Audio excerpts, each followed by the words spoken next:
Welcome to Random but Memorable, a podcast from 1Password. I'm Anna, the producer behind the show. I'm Sarah, one of the founders at 1Password. I'm Roo, head of password manager development. I'm Matt Davey, 1Password's chief experience officer. And we're the hosts behind Random but Memorable. Together we offer up bi-weekly security advice, interview special guests from the cybersecurity community, and round up the latest security news in Watchtower Weekly. We may even play a silly game or two. So sit back and enjoy the show. Well, I am looking forward to hitting Amsterdam at some point. The thing that I loved about Amsterdam was they have cycle paths with cars in. So it's almost like the opposite from everywhere else in the world, where like they have roads and then they like try and wedge in these cycle paths. In Amsterdam, everything is like made around these huge cycle paths, and they've actually made these like single person cars that now go in the cycle lane. So in one of the tours that we went on, it was very much like, why are they here? And why are also the cycle paths red? And you could see just the tour guide's face light up. And he said, the cycle paths are red with the blood of tourists.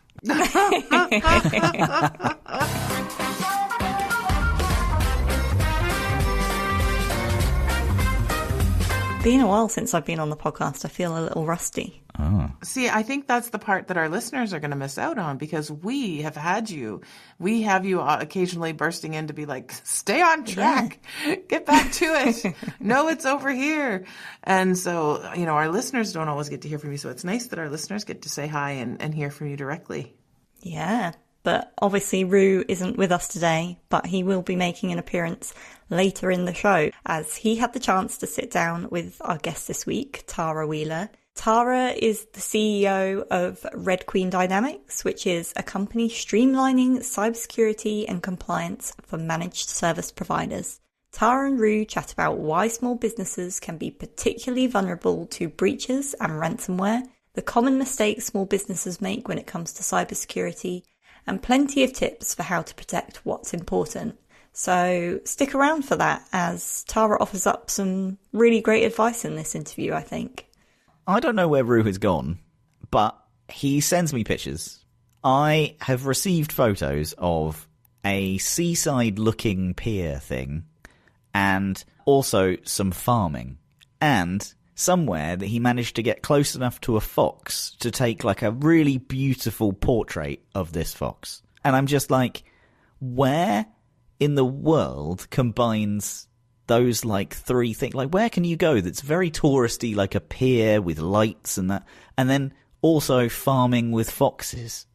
It was very weird. I think he's just sending you stock images. Maybe. You know what? I wouldn't put it past him. Like the pictures are incredible, so I'm hoping that they are. This one came up in my memory feed from 3 years ago. I'll send it today. He's really just on the couch eating potato chips. Oh, that actually sounds like quite a good holiday. Yeah. Okay, let's jump into Watchtower Weekly. This is the part of the show where we like to dissect some of the latest security news. So the first story we're going to talk today is from Wired, and it's SignalGate is driving the most US downloads of Signal ever.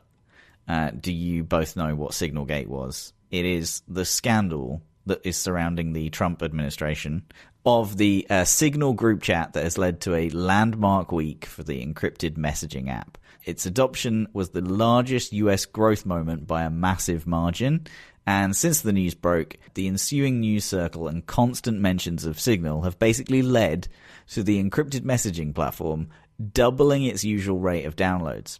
Given that 2025 has already been a banner year for Signal's growth, according to the Signal's leadership, that makes this week the single biggest bump in the US adoption of the app in Signal's nearly 11 years of existence. This has since been known as SignalGate.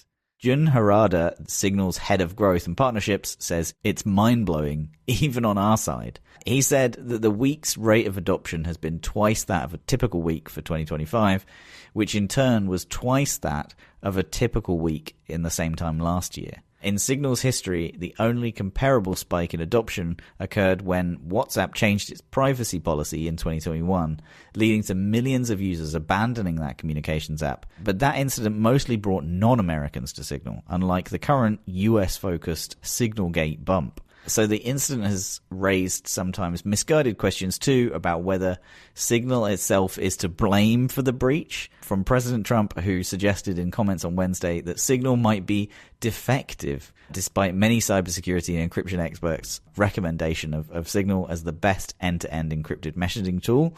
You use Signal, we use Signal, everybody uses Signal, Trump told reporters. As always, he does in triplicate.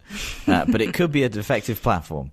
Harada said that Signal was already seeing significant uptick in adoption in the first few months of 2025. He attributes that growth partly to increasing general interest in privacy among consumers, and partly due to the breach of 9 US telecoms by China's Salt Typhoon hacker group.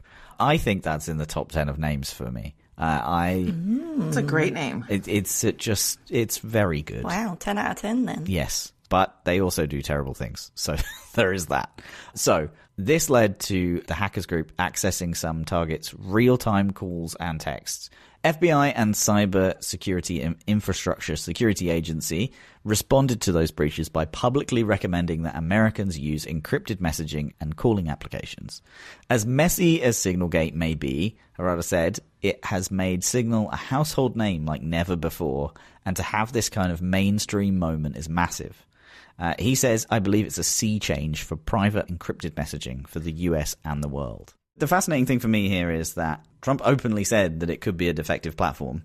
Obviously, I don't really think that is what led to some of the SignalGate. It's just literally the fact that people are repeating the name over and over again that is driving people to download it. Name brand recognition, word of mouth, it's all the thing, right? Like, if you don't know what it is, then you don't know what it is, but then all of a sudden everybody's talking about it. There's the fun memes. I don't know if you saw, my favorite, I think, is the Star Wars, the Stormtroopers and Big Bird. You know, me in the group chat, like, oh, that is the best. Yeah, I think back to this with Instagram. So I don't remember, you could just add people to your Instagram group chats at some point randomly. My kids both have like group chats with friends from grade 8 where they started a group chat and like they invited The Rock and they're like, oh yeah, The Rock's in the group chat. I'm like, it can't really be The Rock, but you just add people to the group chats and it's like my email inbox. Like I have like, 16 Daves as contacts? I just got to make sure I'm sending it to the right one, you know, like, whoops. Do you, I mean, this is a side note, but do you both get emails, so many emails, from people who want to be a guest on the podcast? Yes. Well, that is kind of my job, Matt, so yes. But like... I have a guest that I think would be wonderful on your show, and they're an upcoming leader, and they can talk about all of this random stuff. And I'm like, I talk about random stuff. Like, I don't need a guest to talk random. That's my job. This is Greg, and he's the VP of something or other, and he wants to talk about pottery. Do you want him on your podcast? He's the leading person in... I'm like, what? Pottery. I mean, if you can find a link between pottery and cybersecurity, I'm all for it. Don't say that. Everybody will email in from the pottery. No, yeah. No. There's going to be like hidden links inside statues. Honestly, though, I think I get 3 a day. Oh, I don't get that 3 many. people a day. Well, you get more inquiries than me, Matt. Do you want to take over? No. Really? Yeah. Why do they email me? I don't know. They just get archived. I'm sorry to anybody who emails me and who doesn't get a reply. I used to reply to all my emails, and then at some point I broke. All right, this next article, with QR code redemption set to surge to 5.3 billion in 2025, cybercriminals will increase their quishing attacks. Oh, no. Oh, I don't like quishing.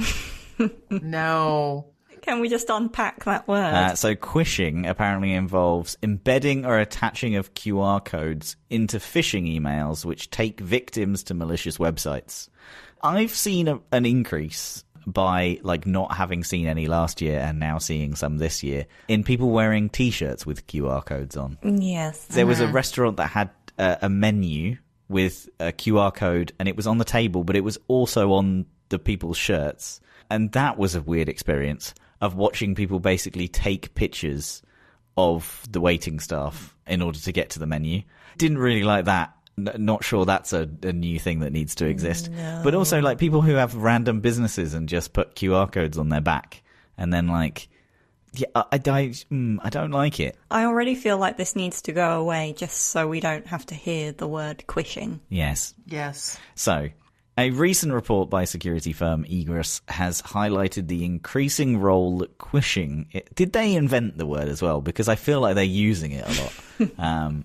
It is playing in cyber attacks. With the popularity of QR codes rising all the time, cybercriminals have identified them as an easy route into an organization's data and infrastructure.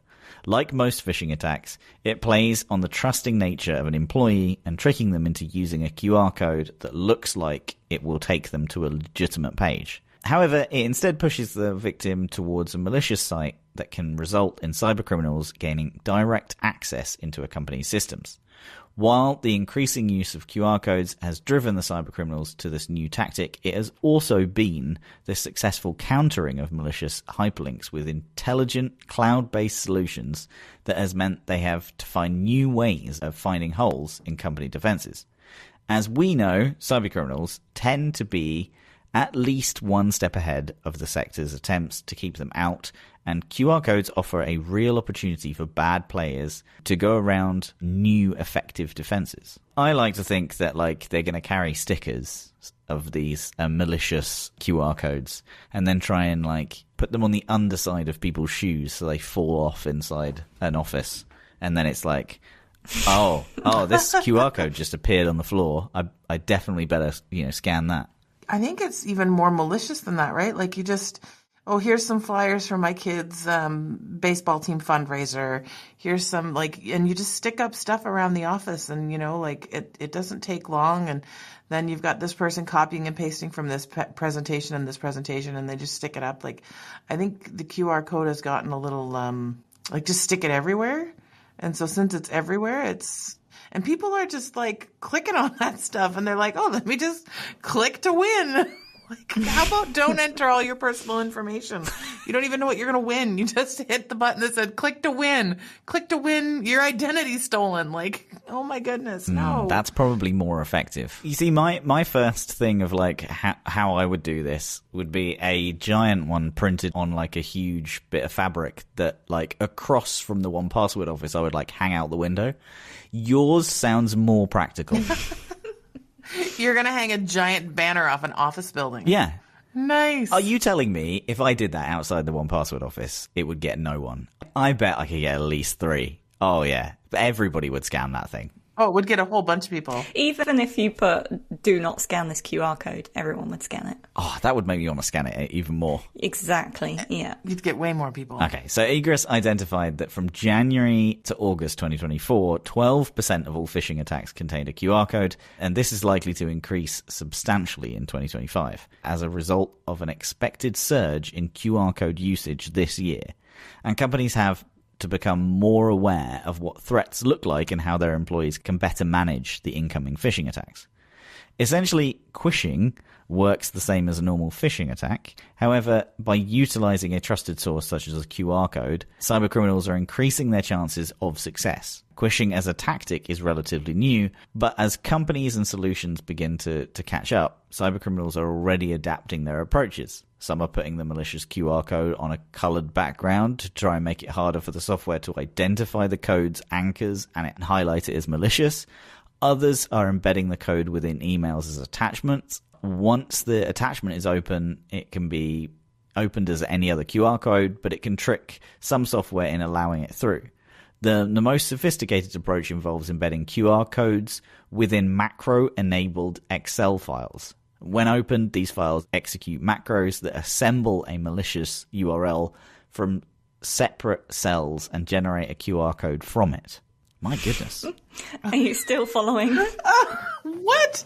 Who's opening file attachments? If you got an email and you don't know who it's coming from and you're who's opening that attachment? Let alone a macros-enabled Excel file that builds the QR code on your computer. Macro-enabled thing could do anything. So, just the fact that it's only creating an embeddable QR code that then pushes you to the next stage of, What a load of nonsense. Okay, so as most solutions struggle to analyze fragmented URL components, it increases the chances of code getting through. The positive for employees is that such efforts to get past the software means that the code itself looks more suspicious and easier for everybody to identify as a cyber attack. So, I think the main takeaway here is that the key for countering quishing attacks is the same as phishing attacks. If employees can identify what a malicious email looks like, they are unlikely to click any link, open an attachment, or even use a QR code. Keeping employees up to date with what the latest threats look like and how to deal with them means that cybercriminals have to look for new routes to gain access to data and systems. The efforts of cybercriminals to find a soft underbelly of the company's security will of course continue and likely become more sophisticated and complex. This means that the job for internal IT and security teams becomes more onerous and time consuming. Yeah. This one, despite the awful word quishing, I think it's a great story. I do think like QR codes I think are an interesting route. I certainly feel like I'm scanning a lot more of them these days. For QR codes in general, though, it's like the email, right? Like, I can open the email, I can look at the email, but I don't read any links. As long as I'm not clicking anything in the email for a phishing attack, I'm not going to log in and redeem my prize codes and all that kind of stuff. If I scan the QR code and I go to that website and I'm like, oh, this isn't real, and I leave, or, oh, maybe I shouldn't enter my stuff, then I'm fine. Just the act of scanning the QR code and going to the website or wherever it's taking you isn't going to ruin your phone or your device or hack all your stuff or implant malware on your device, right? Like, it's the action that comes after you scan the QR code. It really depends. Right? Or is it I scan the QR code and I'm ruined? It really depends. It kind of depends where the URL goes to, but also there are internal URLs and launching like addresses as well. So yeah, you could scan that QR code and it could execute something on your phone to the point where it like downloads something or does an action. It doesn't have to be just a web page that would then kind of phish you. But I think the majority of security tools and such that are built into the devices generally stop that. But it's a huge new area of attack. So I'm assuming there are ways some of these folks have found around those internal protections. I feel like this is just going to be an awareness thing, though, because I feel like we've only just got everybody up to speed on what phishing is and like don't click links in emails and all that kind of thing. But I don't know if the average person is going to know that QR codes can even be malicious. Like, I didn't know you could do things with a QR code that wasn't a thing. I've never interacted with a QR code that isn't here's the QR code, takes you to a website, and you either like, here's your user manual for your washing machine, or here's where you go to learn more about this, or here's where you go to do this. Like, I haven't interacted with something that automatically is like, let me take you to the App Store and download that app for you. I've never had that. So yay, one more thing to worry about. And less likely to ever scan another QR code. There's me going back into my cave. I think the majority of them on iOS, when you hover over the QR code, it will actually give you the first portion of the URL, and I think that's something where it's a great indicator of like what that thing is going to do. Yeah, learning every day. Okay, this next one, someone hacked the ransomware group Everest, their leak site. So this one's by TechCrunch. A leak site used by the Everest ransomware gang was recently hacked and defaced. The leak site, which the ransomware gang uses to publish stolen files to extort its victims into paying a ransom demand, was replaced with a brief text note which read, "Don't do crime, crime is bad, XOXO from Prague." It is not clear if the gang also experienced a data breach as a result of the hack. Everest is a prolific Russian-linked ransomware gang, and it has claimed credit for multiple hacks and data breaches since its inception in 2020. The US government has also attributed several hacks to Everest, including breaches at the US Space Agency, NASA, and the Brazilian government. Ransomware and extortion attacks are on the rise, but recent data shows that the number of victims' payments to hackers has dropped overall during 2024, as more businesses refuse to pay hefty ransoms. While law enforcement operations have targeted and disrupted some ransomware gangs in recent years, including the Lockbit and Radar hacking groups, several ransomware gangs have also experienced damaging leaks and sabotage from within. I don't know. What do you think? This doesn't scream from within to me. This screams, oh, this place is pretty good business. I wonder if we should shut down their business and ours gets better. Yeah, it looks like the whole of Prague is taking credit for this one. I just wanted to include the story because we cover so much bad news here on the podcast, and it's not a whole lot of good news in cybersecurity. So, it's nice when the hackers get hacked. It's just a bit refreshing, What I like about the hackers getting hacked here is it was just like hey, don't do crime. They got hacked and their hacking stuff was held ransom and they had to pay a ransom to get the ransom back. Like it's not a, treasure chest buried under a treasure chest under a treasure chest. Like it's a straight up, like, maybe be nice people. Yeah. It's a simple message, but effective. Yeah. Yeah. Don't do crime. Crime is bad. I can't argue with that. XOXO Gossip Girl. That would be a brilliant name for a hacking group. Oh, yeah. 10 out of 10. All right. Let's jump to Roo's chat with Tarah Wheeler. I think if you're a small business owner, this one's going to really speak to you. But even if you're not, there's plenty of great stuff in here around ransomware and the ongoing debate around whether to pay or not to pay the ransom demand. Tarah comes to this discussion with loads of really surprising and interesting facts and statistics around this topic. So in honour of Roo, I think we can go ahead and drop it in here. Oh, it's like he's here with us. It is. I felt it. Sitting down with me today is Tarah Wheeler. Tarah is a renowned cybersecurity executive, author, and social scientist specializing in international conflict. She is the CEO of Red Queen Dynamics, a company streamlining cybersecurity and compliance for managed service providers, and a senior fellow for global cyber policy at the Council on Foreign Relations. An advocate for diversity in tech, Tarah authored the best-selling Women in Tech. She also serves on the advisory board of the Electronic Frontier Foundation. Her work has shaped conversations on cyber warfare, policy, and strengthening security practices globally, making her one heck of a guest to join our show today. Tarah, thanks for joining me today. How are you?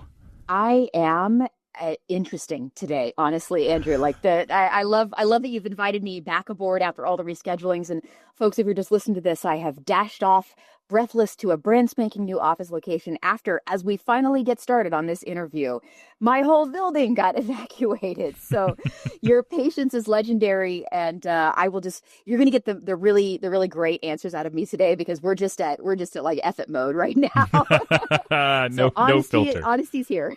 I love it.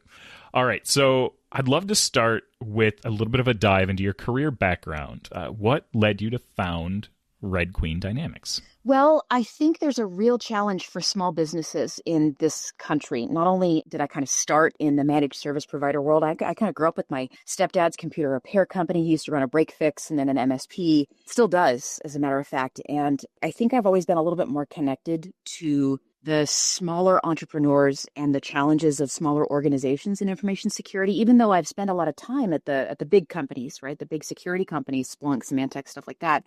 I've always been annoyed by the fact, I'm angry at the fact that small businesses in this country don't have access to the kind of tools that Chris Krebs calls the cyber 1% actually has access to. So I think it's about time to get going on that. And at least part of it is just sort of a spiteful reaction to the fact that small businesses don't have that kind of tooling, as well as a real understanding of the challenges that I think are facing them. So I would say it was the right time and the right quantity of rage start on this one caused me to do it. Yeah. It occurs to me that we should probably take a quick moment to define MSP for all of our listeners, just to put a very fine point on it so that they understand what an MSP is, what it provides, and sort of like who it's for. Sure. An MSP is a managed service provider. So I call them IT guys. I used to be one of the IT guys. So it's when you run a small business, you usually don't write your own contracts. You get a lawyer to do it. You don't probably do your own HR stuff. You get somebody to do that externally. You probably don't do your own taxes. You've got an accountant. Well, inside small businesses, you also probably don't have IT. So you hire a local managed service provider, your IT services external company that does that. And this is really sort of the API into security and technology for most small businesses. There's also something called a managed security service provider, which sometimes works directly with small companies, sometimes works with MSPs. There's a lot of folk in the security community that are starting to really pay attention to that managed security service space. Yeah. Is cybersecurity within MSP, is that like a sub-focus of a traditional MSP focus? Are you filling a niche with Red Queen Dynamics that didn't really exist before? I think we are. I think that small businesses constitute 44% of US GDP and are 99.7% of businesses in this country. And they tend to not have internal IT, right? Yeah. If you're a 30-person trucking company, it's not like you've got internal IT. You might, if you're lucky, have somebody who knows how to reset passwords. And you certainly cannot afford me. Yeah. So the challenge really there is cybersecurity is expensive. The expertise in it is difficult to develop. And what we have really found is that managed service providers, the IT guys that are external to small businesses at every level, need that help in cybersecurity to keep their small business clients safe. So what we're really finding is that being able to productize what we do, and I work with a team of outstanding hackers, information security experts, product security experts, to really bring something that is meaningful, I think, to small businesses. And I think it's MSPs are our real gateway into securing small businesses into this in this country. I don't know how many people are paying attention to it. I look around and I'm seeing a lot of people near us, honestly. So our niche is important, but I think really underserved. Yeah. What is it about small businesses that you think makes them particularly vulnerable to hacks and breaches and ransomware and things like that? This is really devastating to me to watch small businesses cope with the aftermath of an attack from North Korea. Because we've got businesses in this country that are being attacked by countries, and they just don't have any resources to handle it. And so I recall a friend of mine, his accounting firm. He's not an accountant. He's a security specialist, but the firm that did his taxes was breached about 1.5 years ago.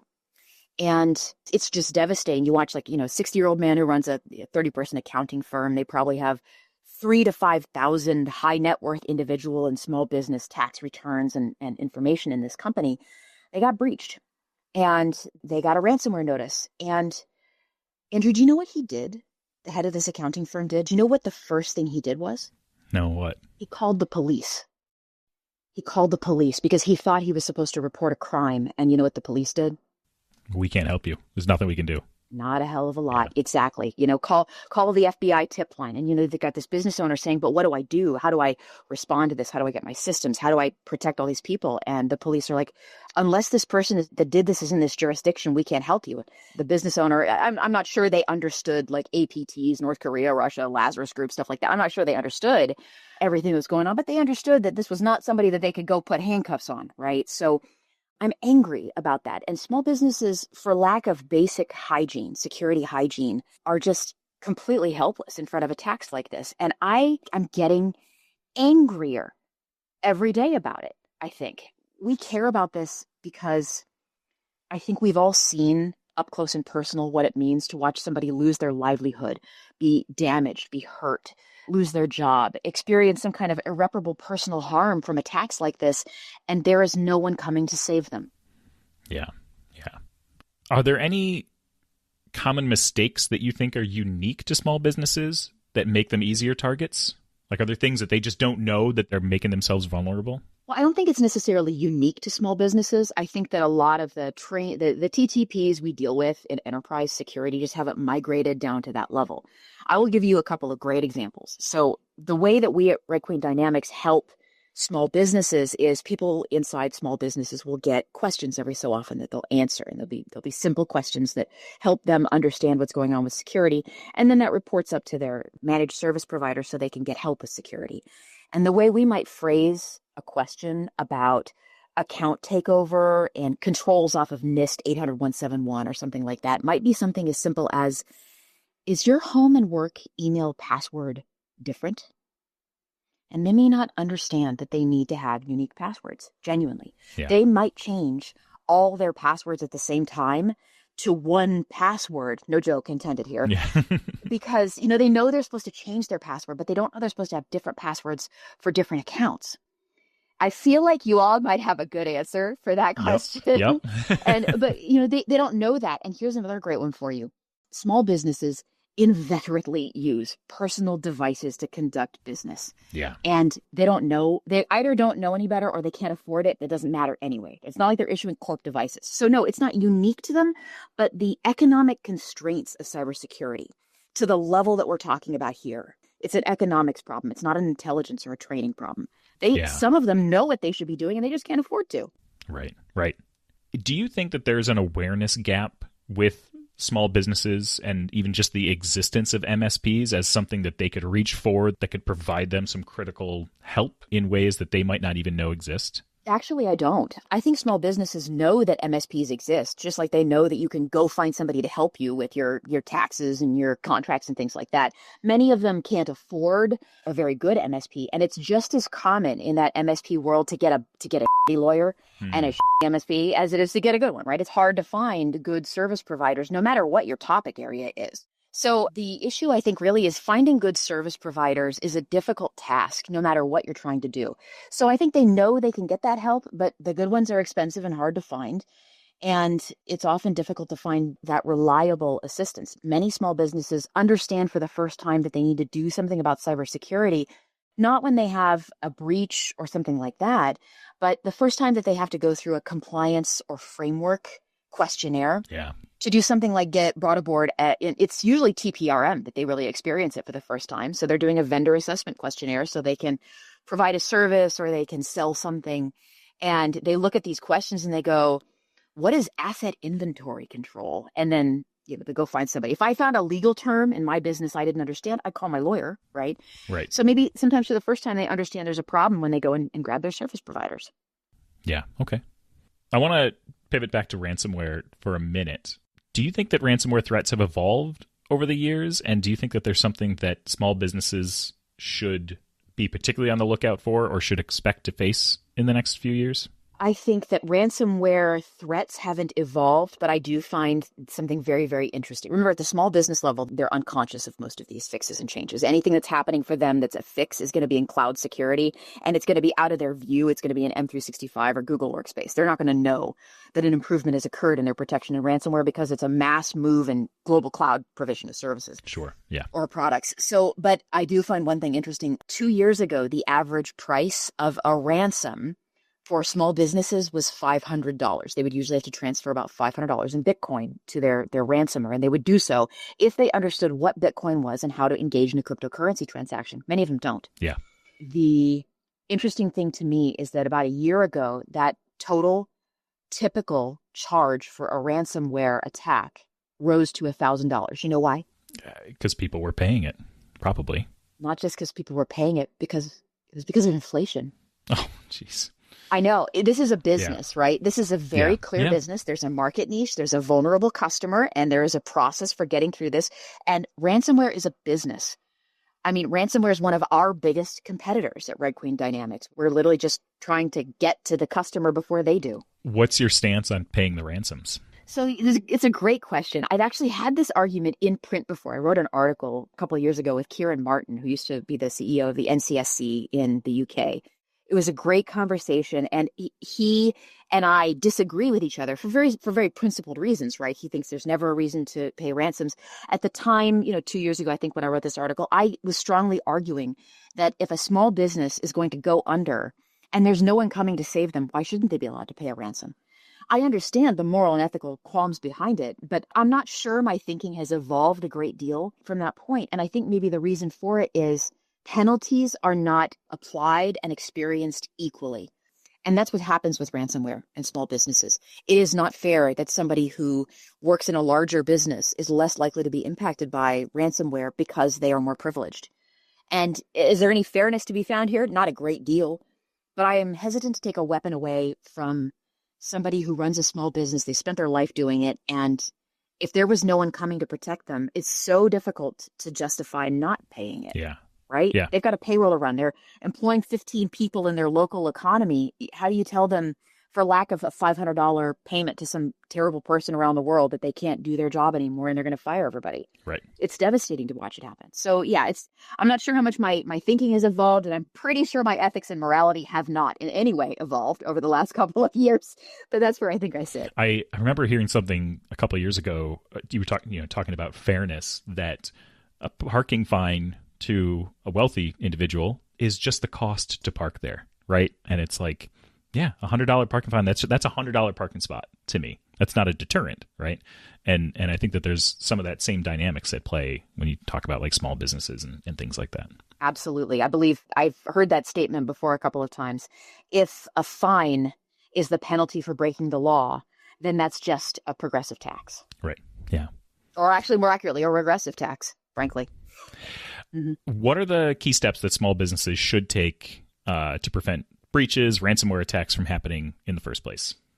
Basic security hygiene is incredibly important. What we've learned at this point is that there are about 6 to 12 important questions and tactics that small businesses can engage in to make sure that they're going to be as safe as possible. Basically, that they're not the slowest gazelle at the watering hole. And one of those incredibly important elements is ensuring that there are strong, unique passwords for different accounts shared appropriately. I'm not even selling your product. I don't have to. I do that because we use 1Password internally at Red Queen Dynamics. I don't even know if you know that, but we find that is one of the strongest predictors of ensuring that businesses don't experience breaches. Do not permit any employee to disable multi-factor authentication on any account. Don't permit the sharing of passwords of an account across employees. And there are a couple of other key elements as well, too. Train everybody not to plug strange USB devices into their laptops is still an incredibly important one. There are still large companies getting popped this way. So small businesses are as well. Make sure, and this is an interesting one, actually make sure that if you can do wire transfers from your company bank accounts, ensure that for over $25,000 transactions, I actually like to make it $5,000, but ensure that there is a second person that's required with multi-factor to authorize wire transfers. And the reason for that is wire fraud is the most common way that a small business is going to be targeted by attacks. So there's several of these questions that are incredibly important. Yeah. And that's the best way to keep yourself safe. There's no magic. It's not AI, offensive security, high-tech platforms. It's literally just multi-factor authentication, different passwords. Don't let people use your badge to get into the company. Yeah. Yeah. We've had a few folks on the podcast that do physical penetration testing, right? Like trying to get into buildings and gain access and stuff like that. And their stance is that you can do as much on the technical side as you want, but that person at the front door is still going to let in the pizza guy to go and like deliver the pizza. And so it has to be pretty comprehensive in terms of training and things like that. Well, it's got to be comprehensive, but also it has to be multi-layered. It's the Swiss cheese model of defense, right? Like, it's just true that somebody who's good at conning people is probably going to be pretty good at conning your people. That's the real challenge, right? Like, I'm married to a physical security specialist, and he can walk into any building and he looks like he belongs there. Walk out, he doesn't walk out with one computer, he walks out with 50 of them, and everybody just thinks he's the maintenance guy, right? So how do you protect against an experienced security specialist or a con artist? There's usually very little difference between the two of them other than a vague sense of morality. How do you protect against? And the answer is defense in depth. You have to make sure that each one of the layers of your security is there. It's not just comprehensive training. It's really making sure that those controls, both technical and policy based, are everywhere you possibly can. Yeah. Yeah. Okay. So you talked earlier about you can get a bad lawyer, you can get a bad MSP. How do small businesses balance cost against effectiveness in this realm? Well, Roo, they do it poorly. Is the answer. They do a really bad job of it, honestly, because it's very difficult to figure out whether or not someone has expertise in an area that you don't have expertise in. Right? Everybody's got a specialty at this point. I am an extremely qualified chief information security officer. And I'm the CEO of a company now too, but I have been hired before as an information security executive. Do you know how hard it is to tell if somebody's good at that job? It's impossible for somebody who is a hiring committee of a CMO and a CEO and a couple of people from the board to tell whether or not someone's good at their job. when it's an area they don't have expertise in. Right. The thing we're often relying on is someone else vouching for a person, right? At almost every level. So small businesses don't necessarily judge that expertise. They're just looking for basically the equivalent of Yelp stars and reviews and things like that. And that's a hard thing. They do it badly because people are susceptible to being told things that aren't true, of not knowing how to differentiate between confidence and expertise is a really common one. And technology is already an intimidating area. I have a lot of people tell me, oh gosh, I could never do what you do. And I'm like, you've testified before the Supreme Court. What are you talking about? You just have a different set of skills. So these folks inside small businesses just have different skills, not lesser, just different ones. And there needs to be some respect around that fact. I don't think there is, frankly, from our industry. There's a lot of contempt from information security towards small businesses. And I'm kind of angry about that too. Yeah. Yeah. Are there ways for small businesses to, for the lack of a better term, like find those 5-star businesses, like find the right folks that they should be working for? A good way to do it is ensure, and I'm gonna give you a couple of secret little heuristic tricks that I use. When I am evaluating whether or not an MSP that I'm talking to, they could be a potential client, or I might be referring people to them. When I'm looking for whether or not somebody does a good job at their job, one of the very first things I look at is who they're connected to on LinkedIn. I look to find out, do they put out content that tells me that they care about their customers? Are they connected to and talking to people that appear good in the industry? One way to tell that somebody isn't any good at being an MSP is to look them up and determine that they are unconnected to the larger ecosystem of MSPs. It means that they're not trying to be part of the community of people that are making this better. They're trying to operate in geographic or subject material isolation. And that's a really good way to tell that somebody is probably not great at their job if they're not being inundated with information and new TTPs, new opportunities, connected with people, participating in their community. If they're not doing that, don't hire them. Don't use them for your business. Yeah. Yeah. I think that's a really good observation that I don't think many people would reach for, to like look for that community connection. I'm sort of thinking about like myself and some of like the ways that I got started in the industry and the community connections that I forged, and then the people that I found that I additionally connected to and things like that. And it really does tell a story about a person without knowing the person, to see the community that they're in. That's a really cool approach. Okay. We always ask, and I know that you've touched on this in some of our conversations today, if you could give business owners a piece of advice, like one piece of advice to immediately improve their cybersecurity posture, what would it be? That is a great question, because I usually give 3. You can give 3. And if I was going to pick one, that's hard. No. Now you've asked me the question. Now I want to answer one. I think the single most important answer I would give to every small business owner about cybersecurity. I'm not going to tell you to go find an MSP. I'm not going to tell you to do a framework. I'm not going to give you numbers or letters. What I'm instead going to do is I'm going to tell you, do 5 minutes a week. Don't try to eat the elephant all at the same time. Just fix one thing every week, whether it's one person's insecure password or somebody that you're pretty sure is sharing an account with someone else. It's pretty common for things like service accounts, the QuickBooks, stuff like that. Fix one thing a week.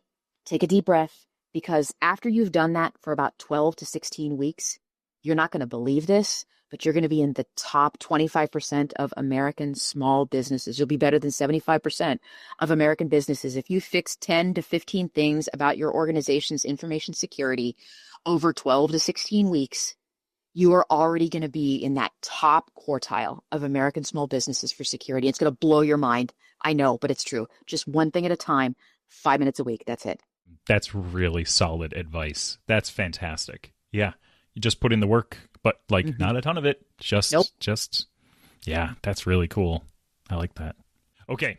Let's wrap it up. Where can folks go to learn more about you, Red Queen Dynamics, and the work that you're doing? Well, come to redqueendynamics.com and give us a try. If you're an MSP, let me know what's going on with you. Enter in 1Password if you want to in the referral code. I'll know where you came from, and I will be very, very nice to you and have conversations with you. I swear. And you can always come have conversations with me on LinkedIn. I'm not on that old Bluebird site anymore. I'm on the new Blue site. So if you want to come find me there, absolutely. I'd love to have conversations with you. If you are a small business owner, if you're a managed service provider, I would absolutely love to chat with you. I'm here for you. So is our whole team. And you really matter. And I'll tell you one other thing. There's a reason why my family is on 1Password and not just my business, why I use it.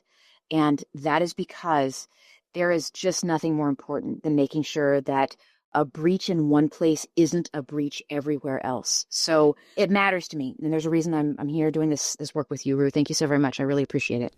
Yeah, thank you. This was wonderful. Thank you so much. Okay, so that was Roo's chat with Tara, and if you enjoyed that interview, took something from it, or want to discuss anything that we've talked about on today's show, you can head on over to onepassword.community. There's a forum for Random but Memorable where you can comment on every episode, and also blog posts with transcriptions of every interview. We'll leave a link to that and everything else we've mentioned on today's show in the show notes.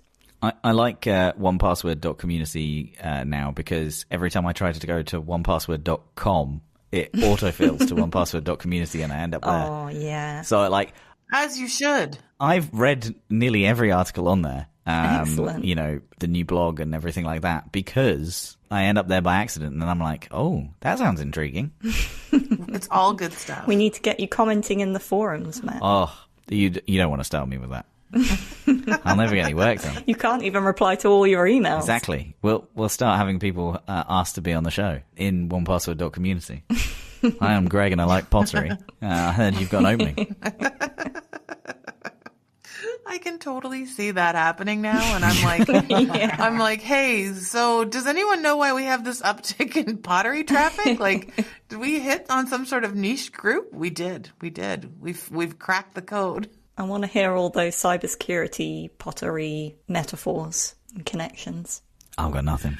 All right, let's go on over to our Ask One Password segment, where we get to answer all of your listener questions. While we've got Roo out this week, we're going to head over to Matt to stand in and answer your emails. And so today we've got a message from Dave, not my Dave, but another Dave, who says, "Hi team, I loved Ralph E.'s episode, including the just released B-roll, as it's called in movies.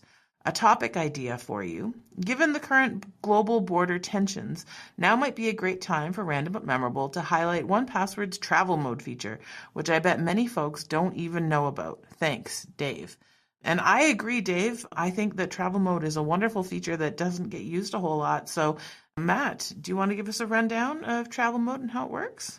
Yes. So, it is kind of a one-way door. So you want to do it just before you get to the border, and it essentially removes both the cache and all the data from your device. So you're still logged in, but it just kind of blows it all away. So there's nothing on there.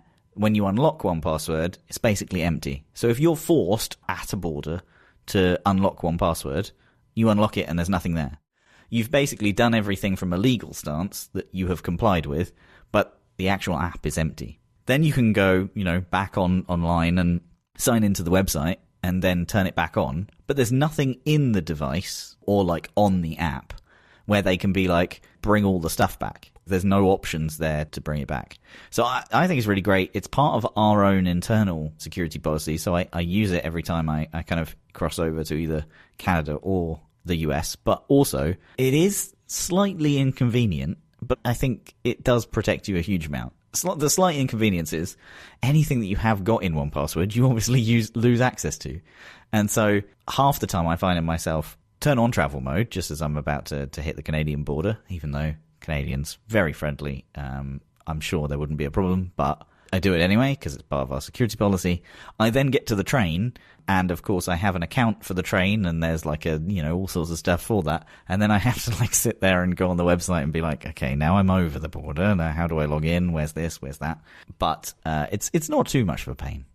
Well, you can turn travel mode on for specific vaults too, though, right? So you could just go and create a vault that's your travel vault, and those ones are not included in travel mode, and then go and turn it on for other pieces, right? That's true. I did that for my my personal account, so my personal 1Password, but I haven't done that for my work one. I don't really know why, but yeah.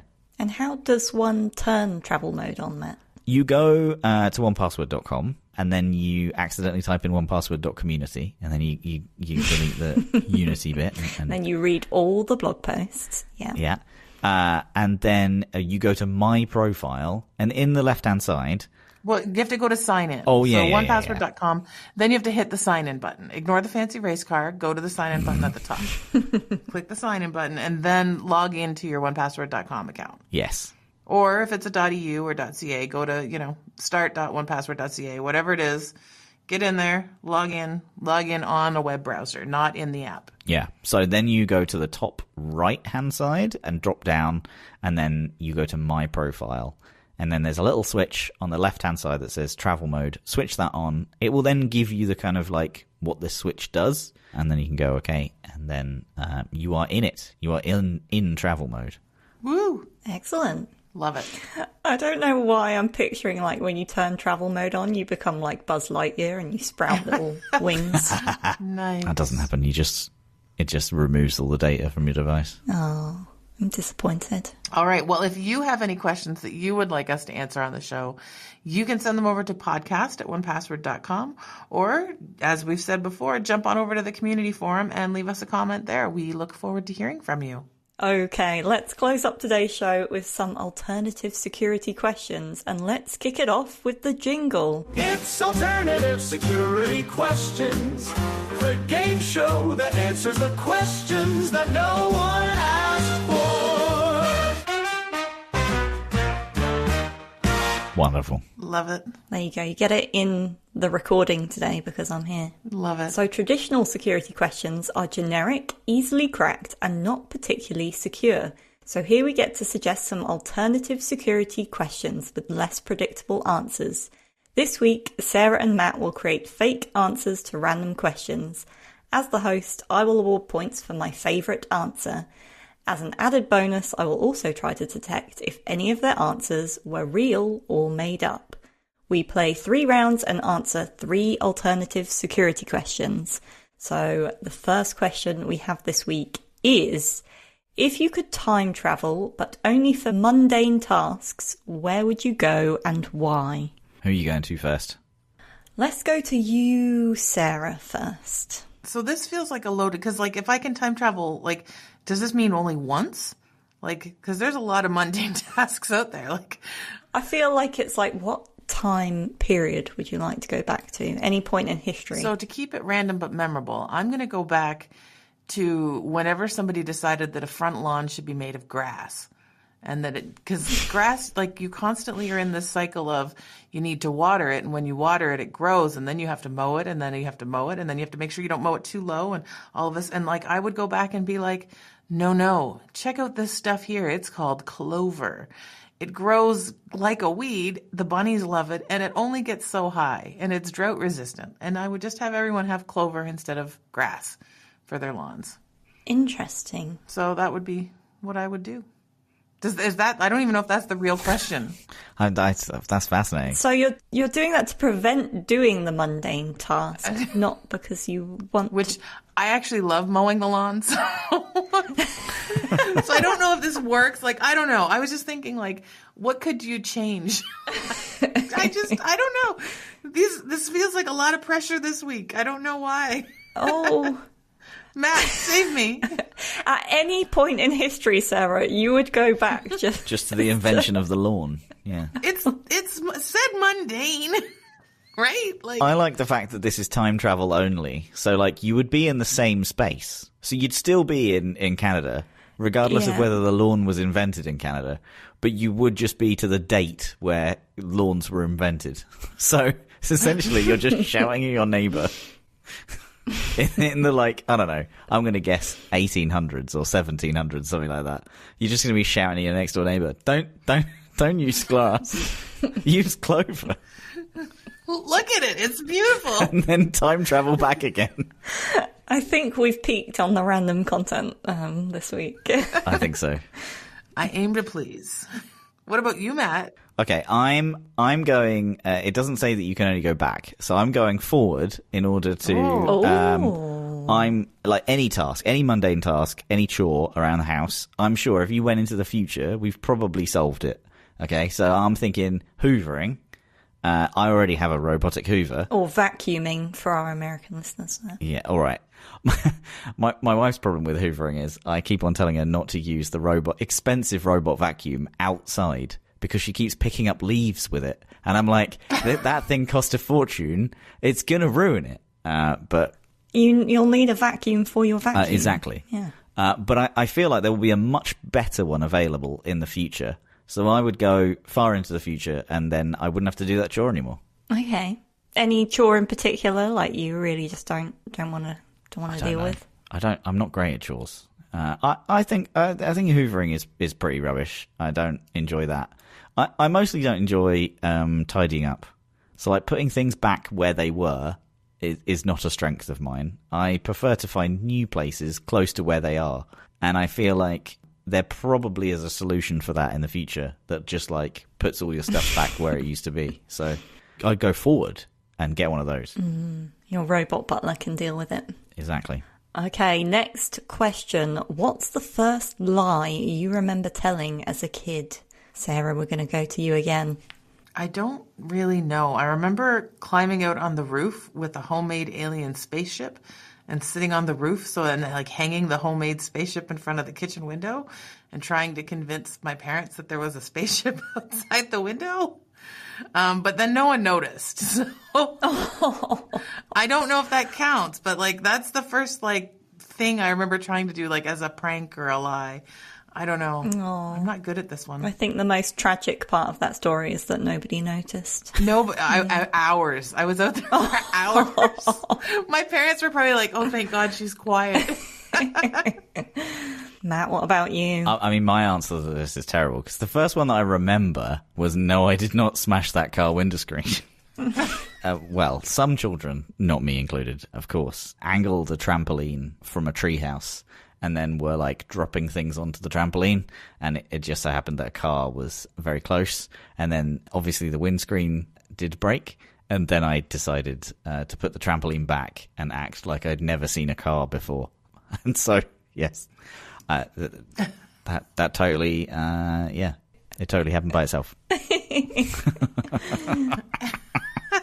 I can see that. Okay, finally, if you could ban one everyday object, what would it be and why? Sarah, what are you banning? I have no idea. Like, I'm just like, I don't know. I have nothing. Let's go with blinkers, because nobody uses them anyway. I'm going to go with individually wrapped plastic utensils. That's a good one. I thought just terrible. Like, you get an individually wrapped spork, and I'm like, that is just the production involved in doing that, let alone in now me having to recycle it. And like, it's not obviously recyclable in your normal bin. You've got to like take it to the supermarket and stuff, which no one ever does. So yeah, they can do one. All I can think now is the individually wrapped wooden cutlery. Oh. I mean, already it's a tongue depressor. You can't eat anything with that. Like, it's gross. And like, then to have it wrapped on top of the, yeah. It's like single-use waste on top of single-use waste. Yours was a good one. I like that. Yeah. I think, Matt, you clinch it with your answers this week. I mean, going to the future for all your household tasks. Smashing a windscreen, or did you? But I think that one was true. And then the individually wrapped plastic utensils. I think, yeah, you're the winner this week. 10,000 points. Yay! Thank you very much. Okay, well, before we head out, I just want to remind you that May the 1st is World Password Day. It's a great reminder to strengthen your passwords, maybe set up some passkeys, and encourage a family or friend to give a password manager a try. If you have any password-related tips, please be sure to share them on onepassword.community. Very nice. All right. Love you guys. Yeah, love you lots. Love you. Bye. Bye-bye. Thank you so much for tuning in this week. If you're enjoying the show, we'd love it if you could subscribe to the podcast on Apple Podcasts, Spotify, or wherever you listen to your podcasts. You can also leave us a rating or review. It's one of the best ways to support Random But Memorable, and we always love reading your feedback.